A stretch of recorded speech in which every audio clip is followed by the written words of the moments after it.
Walk us through these attacks. What's been hit? How bad has it been?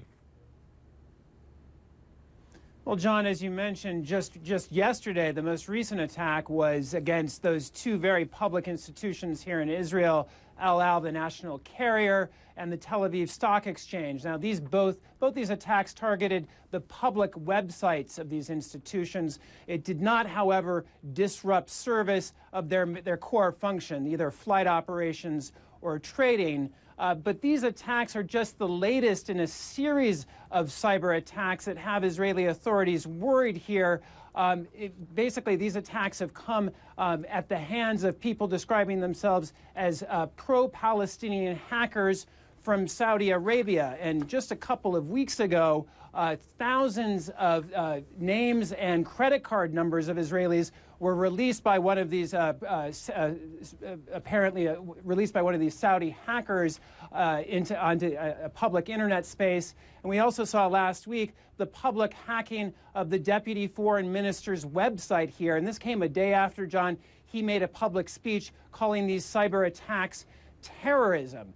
Now, as you mentioned, for their part, Israeli hackers have not been taking this lying down. We have heard a series of reports now about Israeli hackers targeting Arab social media sites around the region and threats to release millions of website addresses and passwords. So this is definitely becoming a new battlefield in the Middle East conflict here, John. And Kevin, in terms of technology, Israel is very advanced, especially in the region. Does that make it well protected or just simply a bigger target?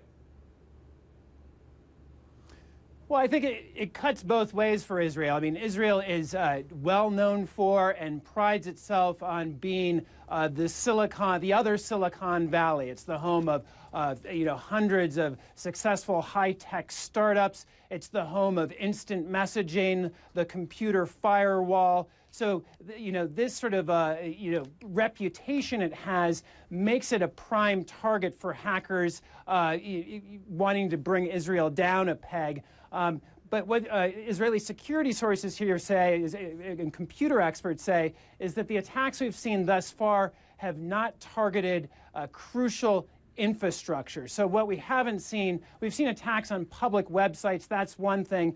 If these attacks start targeting the infrastructure of the water systems or the power grid, that's when Israeli authorities are going to get really worried, John. Yeah.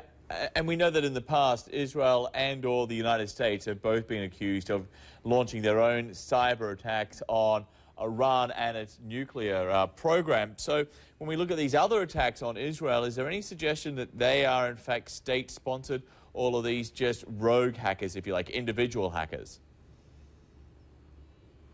Well, the Israeli government at this point is not sort of pointing the finger at any government. And noticeably, they haven't said anything about Iran being potentially involved in this at this point. I think most people you speak to, experts and those in government, believe this is the work of rogue hackers trying to, push the system. They're trying to make a name for themselves, basically.